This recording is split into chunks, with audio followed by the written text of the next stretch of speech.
Therapy Chat Podcast, episode 189. This is the Therapy Chat Podcast with Laura Reagan, LCSW-C. The information shared in this podcast is not a substitute for seeking help from a licensed mental health professional. And now, here's your host, Laura Reagan, LCSW-C.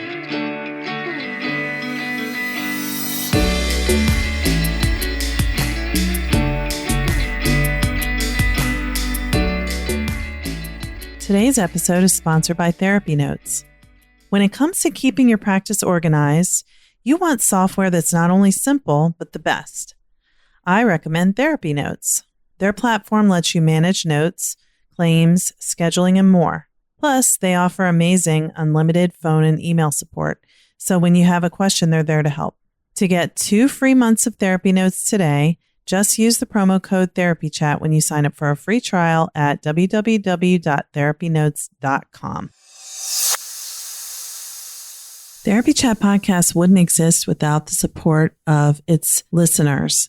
If you'd like to become a member, please go to patreon.com/therapychat. By making a $1 per month donation, you can help Therapy Chat keep going over the long haul.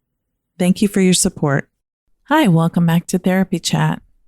Right now, it is the weekend after July 4th, which is a holiday in the U.S., and I am coming to you with a little preparation episode so that when you listen to next week's episode, which is going to come out on July 18th, you'll be kind of more familiarized with what we're talking about because, I think I take it for granted that people are aware of the topic that we're going to be discussing next week, but not everyone really is. So to lay the groundwork, I wanted to give you a little bit of background. So first of all, before I start on any of that, I've referenced this in a couple of episodes recently. I have been running around like a chicken with my head cut off, as they say, since May because my practice recently moved. We moved right down the hall in the same building we were in before, but the expansion from a suite that had 2 therapy rooms to one that has 4 and some other extra rooms is a huge deal with me as the owner, kind of, coordinating everything and responsible for everything. So while I do my normal work of seeing clients and my normal work of running this group practice with right now 4 clinicians and 3 more by September, I'm also juggling all the little ins and outs and details of moving, which has been exciting and stressful. So with that said, the reason I'm really even mentioning that is because we're going to have this week's episode and next week's episode on the topic that I'm about to tell you about. And the rest of the summer until September is going to be some replays of past episodes that are about trauma.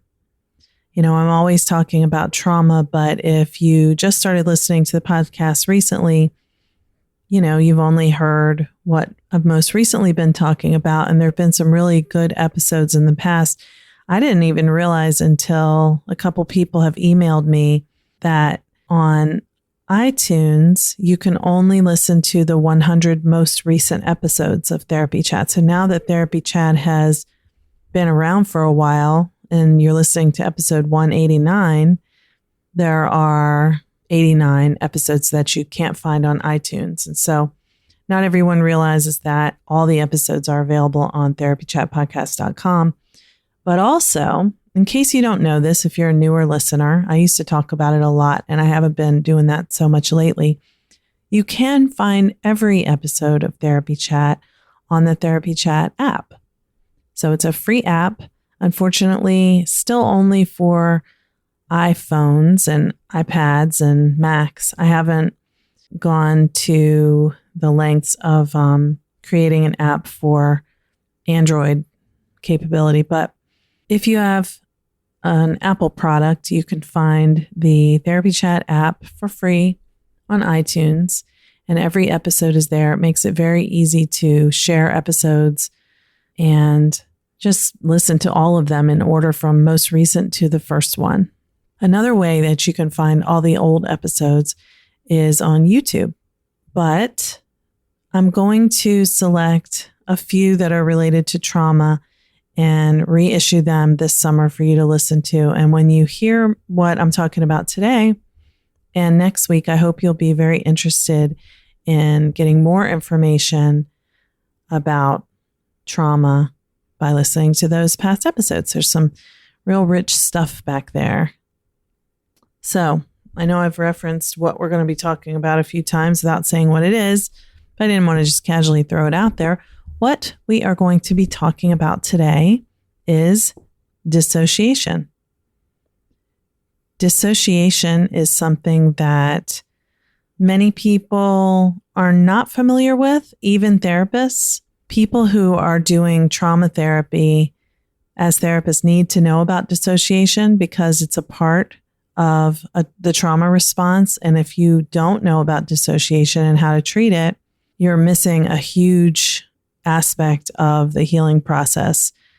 And it kind of, to be honest, it kind of can be re-traumatizing because not seeing what's going on can be like a reenactment of a childhood where there was abuse happening and everybody pretended like it wasn't.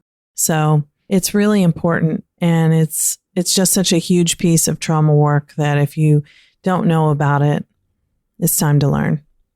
And I'm going to give you a bunch of information today and a lot of great resources. And then next episode on July 18th, 2019 will be an interview with Kathy Steele, who is really an amazing figure in dissociation work. She's been doing this work for a long, long time and has been a pioneer. So I didn't want to just bring her episode without a little pre-work. So when I say dissociation, you may not know what I'm talking about.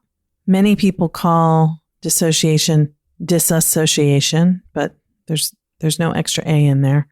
And I'm going to share with you some information that I'm going to point you to where I got this from so you can go back and read more about it if you would like. I am getting this information, which is written more succinctly than I could possibly explain it myself, despite the fact that I have a lot of training and experience in working with dissociation. I got this from the International Society for the Study of Trauma and Dissociation website, www.issd-d.org.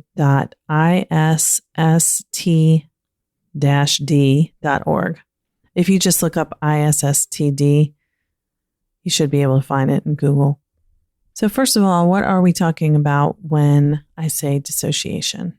Dissociation is a word that's used to describe the disconnection or lack of connection between things usually associated with each other. So dissociated experiences are not integrated into the usual sense of self, and it results in discontinuity in conscious awareness. Dissociation can affect consciousness, memory, identity, or perception. What this might look like if you're a therapist is when your client comes in and rattles off a long list of traumatic experiences they've been through with no emotion, seemingly very detached, maybe even somewhat robotic in the way they're describing it, when the things that they're saying, would be extremely terrifying, horrifying, traumatic for them to have gone through. And I think because of not knowing enough about dissociation, what a lot of times therapists may misunderstand and think that the person is not telling the truth because and certainly I hope most therapists wouldn't think that, but certainly many non-professionals would think that when they hear someone just, describing one traumatic event after another, and showing no emotion, average person who doesn't know much about mental health may think, well, their reaction doesn't seem to match what they're saying, so they must be lying. That can't be true. If that were really true, they would be crying and screaming and curled up in a ball. But that's exactly what dissociation does, is it protects the person from feeling the emotion that is connected to that experience. So, in clinical terms, dissociation is emotional numbing, and it's a psychological process that's common in people seeking mental health treatment, although it's not always recognized. So, some examples of how someone might feel when they dissociate this is all from ISSTD. A person may feel taken over by an emotion that does not seem to make sense at the time. They might feel suddenly unbearably sad without an apparent reason, and then having the sadness just go away as quickly as it came.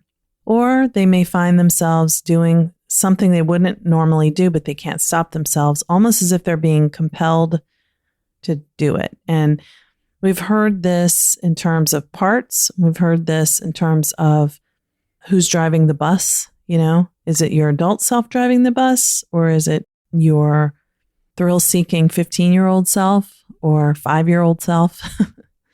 And where's the adult current self is that person even on the bus?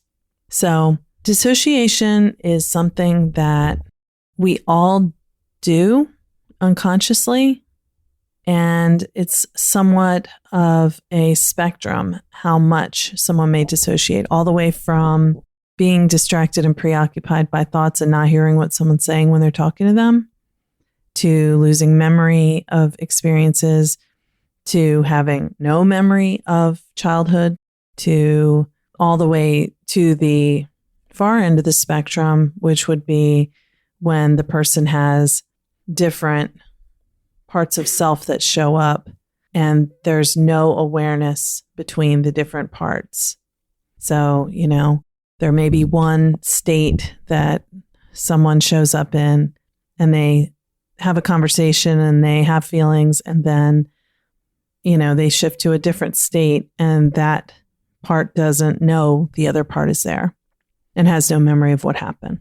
Okay, so here's what ISSTD says about the cause of dissociation and dissociative disorders. So dissociation is something that everyone does, and dissociative disorders are more at the far ends of the spectrum. According to ISSTD, research tends to show that dissociation stems from a combination of environmental and biological factors.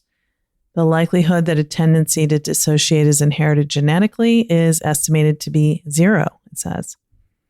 Most commonly, repetitive childhood physical and/or sexual abuse and other forms of trauma are associated with the development of dissociative disorders. That does not mean if you dissociate that you have been sexually abused and you don't remember it. However, any type of trauma in childhood, including a lot of medical procedures, surgeries, severe illness in childhood, losses like the death of a parent at an early age, a parent who is extremely depressed or dissociative and was your primary caregiver, extreme neglect, extreme physical abuse. And when I say extreme physical abuse, I mean, I think any physical abuse is extreme. But when I say extreme neglect, I'm talking more about not having your basic needs met for food, shelter, safety, warmth. And then there's emotional neglect, which can also cause dissociation.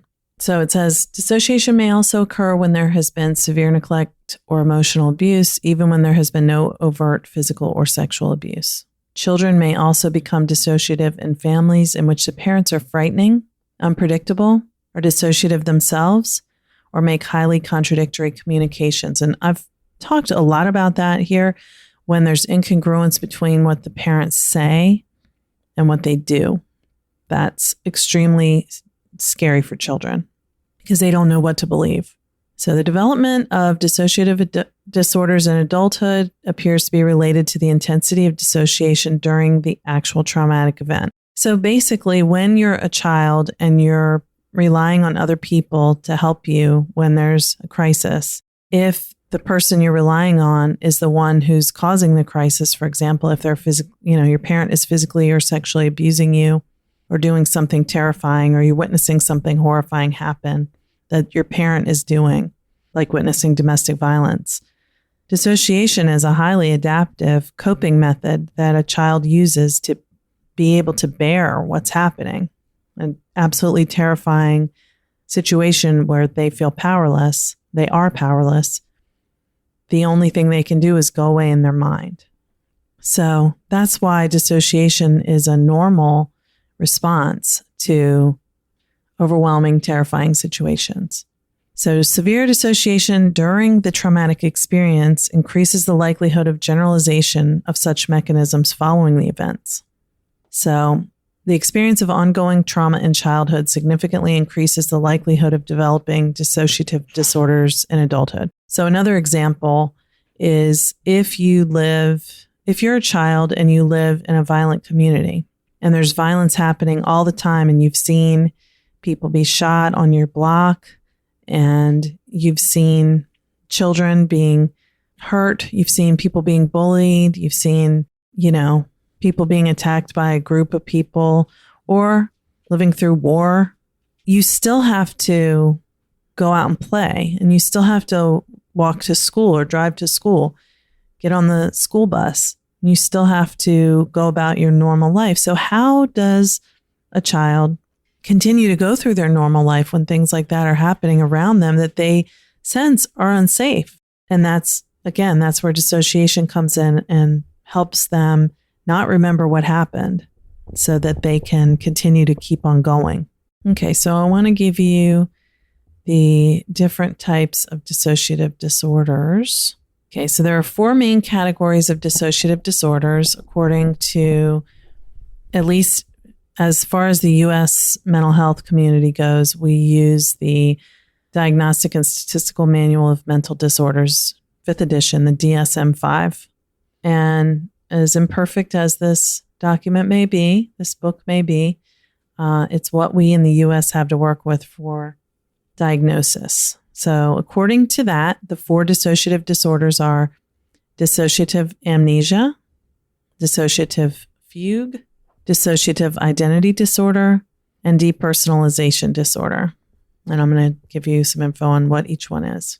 But as I said, remember that dissociation is on a spectrum. So people could exhibit dissociation without fitting neatly into one of those categories. And that might be a little confusing for both, people who are curious about their own trauma responses and for therapists. Dissociative amnesia is characterized by an inability to recall important personal information, usually of a traumatic or stressful nature, that's too extensive to be explained by ordinary forgetfulness. It can't be due to an organic disorder or DID, and this is the most common of all dissociative disorders. Individuals suffering from dissociative amnesia are usually aware of their memory loss, and the memory loss is reversible because it's not a problem that the memories aren't stored. It's a problem that they cannot retrieve them.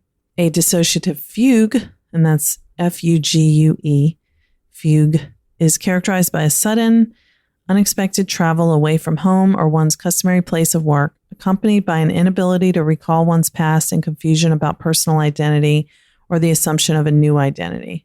Individuals suffering from dissociative fugue appear normal to others.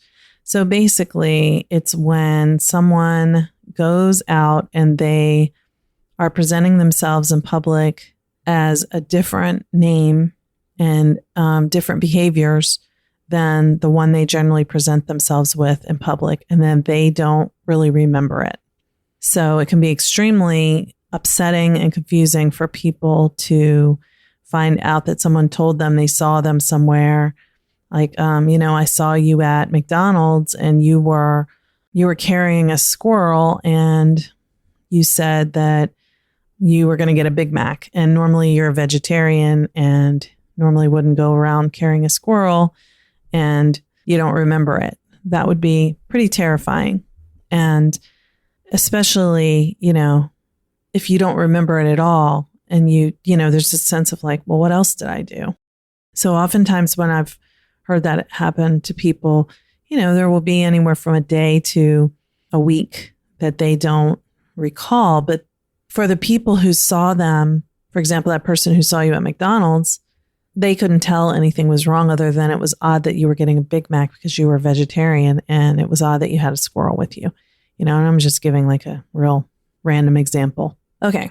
Depersonalization disorder is characterized by a persistent or recurrent feeling of being detached from one's own mental processes or body. Individuals suffering from depersonalization disorder relate feeling as if they are watching their lives from outside of their bodies.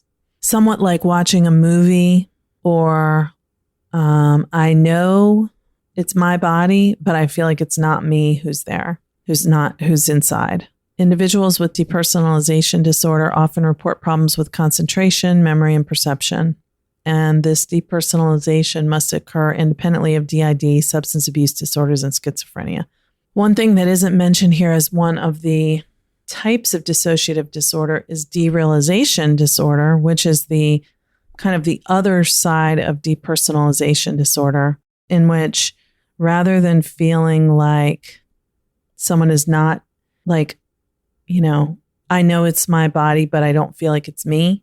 That would be how depersonalization feels. Derealization is like, I know it's me, but what's around me seems fake, or I feel like I'm in a movie and it's not real. And these people are all just characters. Both are very disconcerting and leave people just feeling like they don't know which way is up, and they really just want to get back to feeling like themselves again.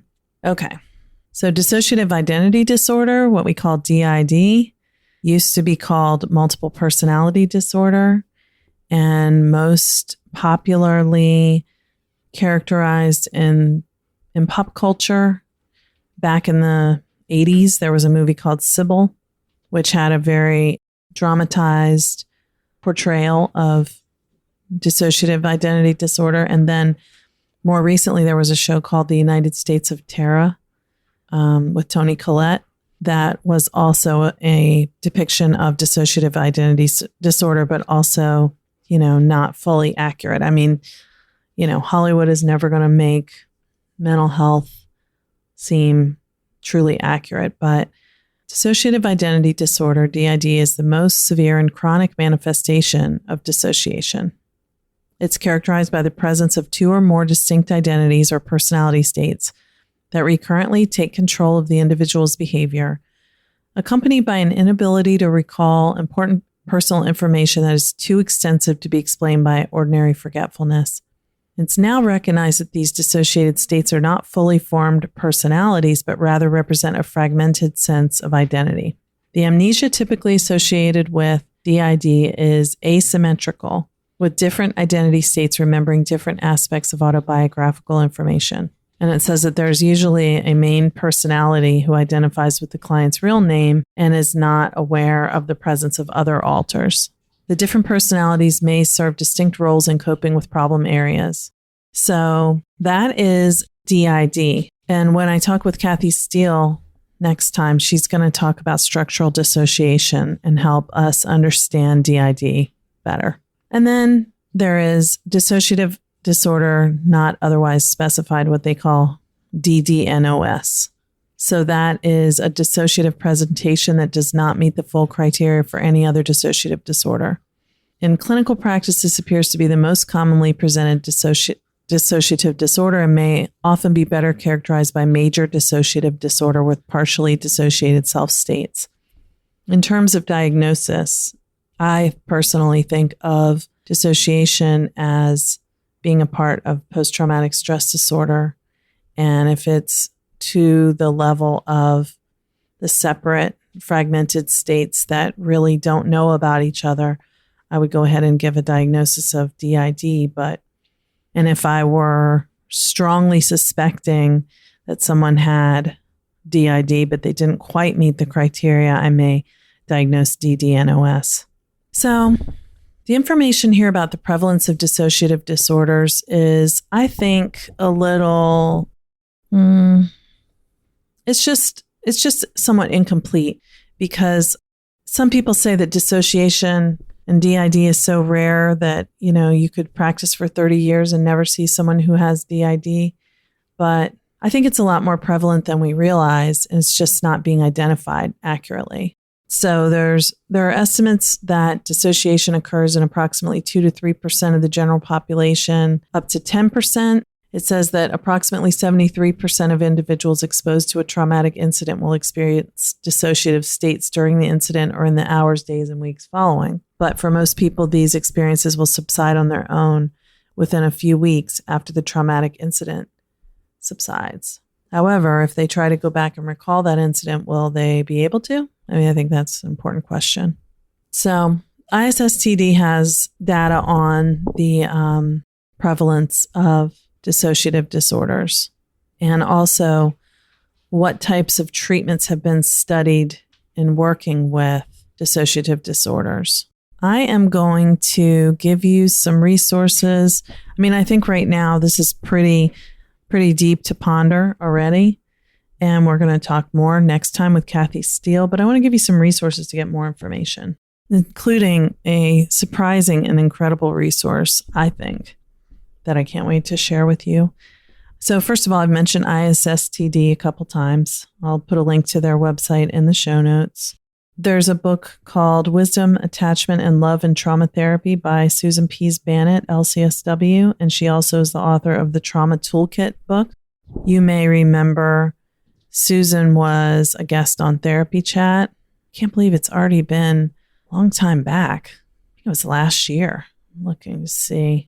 Yeah, it was last summer on episode 152. Susan and I talked, and she's really amazing. She's another person I totally look up to, who has been a pioneer in the work of dissociation, and she also specializes in ritual abuse and mind control, which has its own particular dissociative impact. So that's episode 152. I'll put a link to it in the show notes. Another person who is hugely important in the work of dissociation is Janina Fisher. Janina Fisher's book, Healing the Fragmented Selves of Trauma Survivors, Overcoming Internal Self-Alienation, is a must read. It's really fantastic. She talks about using a bottom-up approach with trauma survivors to help them basically reconnect and integrate so that the fragmentation is lessened and the person feels like all the states can be together.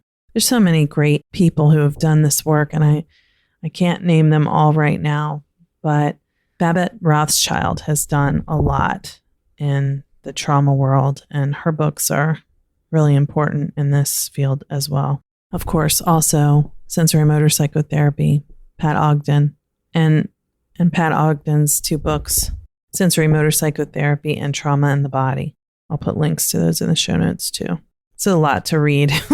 Kathy Steele, Onno Hart, and Suzette Boon wrote Treating Trauma-Related Dissociation, a Practical Integrative Approach, and Coping with Trauma-Related Dissociation, Skills Training for Patients and Therapists. I'll put links to both of those in the show notes, and Kathy's going to talk a little bit more about those books next time. But I think the most surprising and incredible resource is it's a podcast called System Speak. I found out about this podcast when Susan Pease Banitt was on the podcast, and she, when she promoted that episode that she did, and I saw it, I was like, what's System Speak? And when I looked into it, it's incredible because the person who created System Speak is actually a system of dissociated alters, Emma Sunshaw and her system. I'm reading this from System Speak website, systemspeak.org. Emma Sunshaw and her system were diagnosed with DID by a licensed therapist and psychiatrist following inpatient treatment for a significant fugue experience and related trauma issues. Prior to this experience, Emma had functioned well for nearly 20 years as a doctorate-level clinician until both of her parents passed away. The layers of this experience triggered a collapse of protective walls that had thus far sustained them internally, leading them to seek treatment. So what I understand is that Emma was a clinician working for almost 20 years as a therapist, and the the loss of both parents triggered this episode that led her to being diagnosed with DID, which she had never realized that she had because she was just functioning. So Emma, also known as Dr. E, has retired from clinical work now and does not have an office caseload at this time. And her podcast is not intended to give medical or therapeutic advice. But if you listen to System Speak, you hear basically a firsthand account of living with DID from a person who has the clinical understanding because she practiced for almost 20 years. For me, it's a great gift that this podcast exists. And when I listened to the episode with Susan Pease Banitt, I was like, man, I wish I could do that. It was so good. And it was so organic and really just incredible. So I highly recommend listening to System Speak. Pat Ogden was recently interviewed, which is amazing. I want to listen to that one. I just found that out when I was doing a little research to tell you all about System Speak. So you can get all the information about System Speak by going on systemspeak.org and look at About Us. But I greatly admire what Emma and her system are doing with that podcast. It's very important. And for many people living with DID, I know it must be an amazing resource. And for us therapists who work with people who've experienced trauma, and almost all of us probably have our own trauma too. So it's a really valuable resource. So that should be enough for now. I'm going to leave you with this. And then if you have any questions about what I've shared, if parts of what I've said today were not clear, which is highly possible, feel free to reach out to me by email at therapychat.podcast@gmail.com or go to therapychatpodcast.com and click on the speak pipe button. You can leave me a voice message. I love hearing when you call in with those messages. If there are, a few questions, I may do a follow-up episode addressing those questions. And I would be fascinated to know if this is something that you already know about, whether you're a therapist or not. Is this anything that you have known about before you listen to this? And what did I leave out? I mean, it's a huge topic, and I'm by no means the be-all, end-all expert on this subject, but, there are many who know way more about it than I do, and then I know there are many who hardly know much about it at all. So I'm just hoping that this will help all of us understand more. So until next time, thanks for listening to Therapy Chat. I always appreciate you listening, and I can't wait to hear what you think of this and next week's episodes. Take care. Today's episode is sponsored by Therapy Notes. There are many ways to keep your practice organized, but Therapy Notes is the best. Their easy-to-use, secure platform lets you not only do your billing, scheduling, and progress notes, but also create a client portal to share documents and request signatures. Plus, they offer amazing unlimited phone support, so when you have a question, you can get help fast. To get started with the practice management software trusted by over 60,000 professionals, go to therapynotes.com and start a free trial today. If you enter promo code TherapyChat, they will give you 2 months to try it out for free. Just another reminder that if you'd like to become a member of Therapy Chat, supporting the podcast while receiving fun member perks and being able to communicate with me one-on-one, go to patreon.com/therapychat. If every subscriber donated just $1 per month, Therapy Chat would be able to keep going strong indefinitely. Thanks so much for your support. Thank you for listening to Therapy Chat with your host, Laura Reagan, LCSW-C. For more information, please visit therapychatpodcast.com.